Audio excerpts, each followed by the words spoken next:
Olá, queridos, tudo bem com vocês? Conforme o combinado, estou aqui no carnaval gravando esse vídeo para que vocês estudem enquanto vocês estão aí aproveitando o feriado e tudo mais. Mas eu prometi promessa é dívida, que estou para cumpri-la.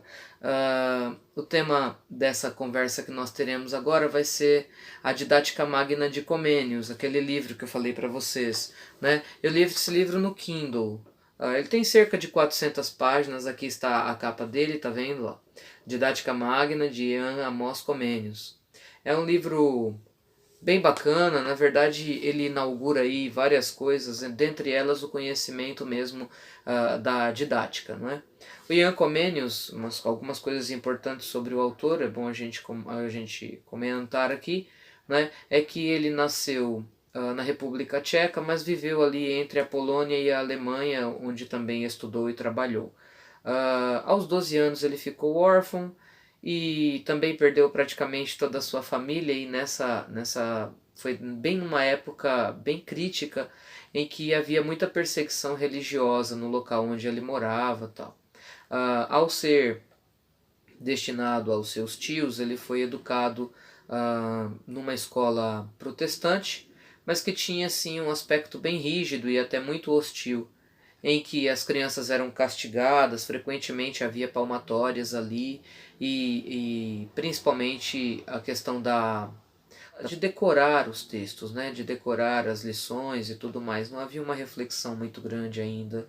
Então ele foi educado nessa época aí, né, uma época que não levava muito em consideração a criança era considerada um mini adulto e por isso devia se comportar, devia fazer atividades como um mini adulto, né? Como um adulto que ela era. Graças a esse livro, o Ian Amos Comenius vai ser o pai, vai se tornar o pai da didática moderna. Né? Esse livro trata sobre várias questões importantes da educação no seu tempo e é o fruto de uma reflexão que ele fez aí com a vida dele. Ele foi também escritor, foi também educador e bispo de uma igreja dos Irmãos Morávios, que é uma igreja protestante da época, né? Uma característica legal da igreja protestante é porque, pelo fato deles terem a Bíblia como sendo a sua única regra de fé, era preciso que todos os membros aprendessem a ler a Bíblia. E por isso era importante que cada igreja tivesse também uma escola para alfabetizar, para ensinar as pessoas e deixar as pessoas mais próximas dessa leitura e também da interpretação destes textos sagrados.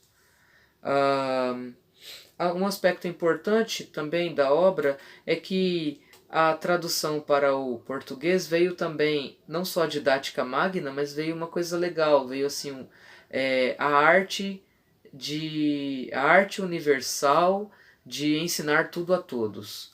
Isso é bem bacana assim, e diferente. Porque o Ian Comenius ele vai começar as suas reflexões falando sobre a necessidade de ensinar todas as coisas a todas as pessoas. Ele vai dizer que a didática vai promover essa possibilidade de ensinar qualquer coisa a quem quiser aprender. É claro que nos seus capítulos, são ao todo aí uns 33 capítulos, ele vai tratar sobre a criança pobre, né? Então, levando a criança pobre à escola e o quanto a escola poderá ajudar essa criança no sentido de ensinar a ela um ofício também para que ela mesma possa se sustentar. Ele vai falar sobre as mulheres, a educação das mulheres, que não se deve proibir, não se deve proibir o acesso das meninas, né, às escolas. Isso é uma coisa também bem inovadora, embora, né, a gente saiba que, sendo também um fruto da sua época, nós não podemos dizer assim diretamente que ele vá defender que as meninas tenham a mesma potencialidade dos meninos, como filhas de Deus. E aí é lógico, né, a educação delas vai ser uma educação também para o lar, para serem mães e etc. Mas de qualquer forma vai ser aí uma das primeiras vezes que vamos falar sobre uma universalidade na educação, tanto dos pobres quanto também das mulheres, né? Isso posteriormente pode ser desenvolvido aí por outros filósofos, por outros educadores e tal. Então foi um pontapé inicial que ele passou aí. Ele fala também, numa parte do livro, sobre a educação dos estúpidos. É um termo que eles usavam para a época, mas é que nós podemos aí interpretar como uma educação inclusiva, sabe? Então ele já vai falar da preocupação que ele tem com a inclusão dessas crianças consideradas estúpidas pela sociedade, dizendo que elas também têm direito e também têm as suas potencialidades a serem desenvolvidas na escola. Ele defende que a escola seja um instrumento do Estado, ele defende que a escola seja que haja a abertura, né? Tem um capítulo, inclusive, capítulo 8 se eu não me engano, fala sobre a importância da abertura de novas escolas. O capítulo 7 é um capítulo bem interessante, fala sobre a criança pequena na escola. Né? Então, quanto mais nova a criança estiver indo para a escola, melhor, porque assim ela não vai estar ainda corrompida, as suas inteligências não estarão corrompidas com a sociedade. Isso é uma coisa interessante até. Né? Porque vai dizer o seguinte, que a criança não tem ainda nada na cabeça e, portanto, poderá ser moldada conforme o professor e a religião. É claro, o Estado também está no meio disso tudo, né? Com certeza. Outro aspecto legal que ele trata no livro dele tem assim uns fundamentos e como se fosse um método de ensino para as línguas, né, para os idiomas, e também o método de ensino para as ciências e para as artes. Né?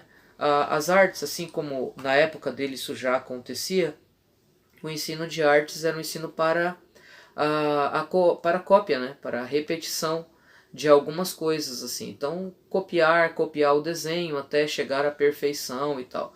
Então, ele pregava que deveria haver disponíveis materiais para que a criança pudesse trabalhar livremente. Né? Livremente assim, livremente para copiar os desenhos existentes, sabe?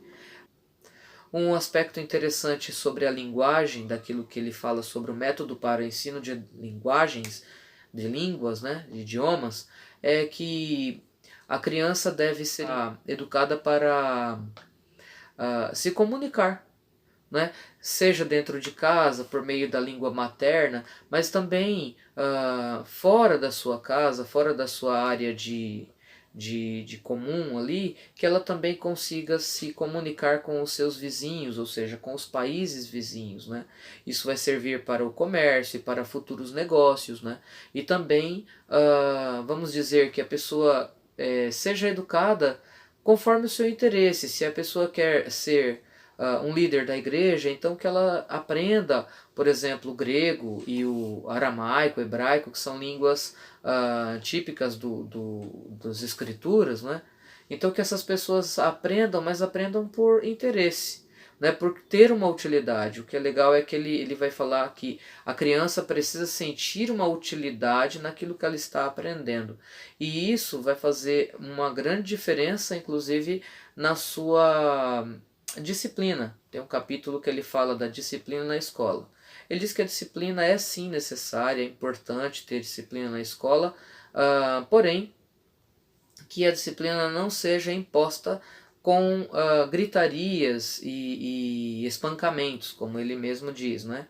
Mas que ela seja assim acrescentada na escola de maneira afetuosa, como um pai faz com seus filhos e tudo mais, né? E por meio do convencimento do professor, ou seja, se o professor tiver uma boa didática, se o professor tiver uma boa metodologia, muito certamente a criança não vai ter tempo para ter tédio, e por isso vai aprender muito mais, vai se aplicar muito mais aos conhecimentos que os seus professores têm proposto para a sua formação. É claro que é um livro, como eu disse, é um livro que ao mesmo tempo tem umas ideias avançadas sobre educação, avançadas sobretudo para a época e até às vezes para a nossa época também.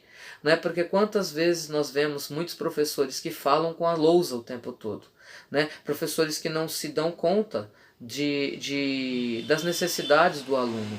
Né? Coisas óbvias como a educação gradual, graduada, que é aquela educação que o Comênios prega, que é do mais simples para o mais complexo, né? Que você apresente para a criança um conteúdo simples e que depois vá apresentando aos poucos os conteúdos mais complexos, depois que a criança já aprendeu os conteúdos mais simples. Isso que parece uma coisa tão óbvia, ainda hoje, infelizmente, não acontece. A educação acaba sendo, de novo, uma repetição daquilo que o próprio professor já sofreu, já passou na escola e que vai passar para os seus alunos também.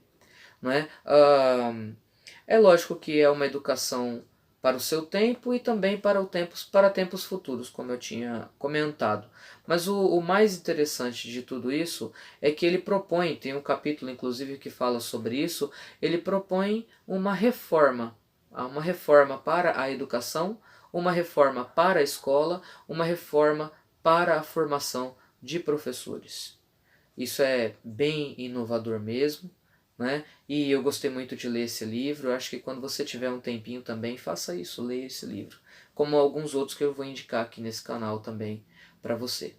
Viu? Então eu quero agradecer mais uma vez aí a sua curiosidade e aquele abraço. Tchau.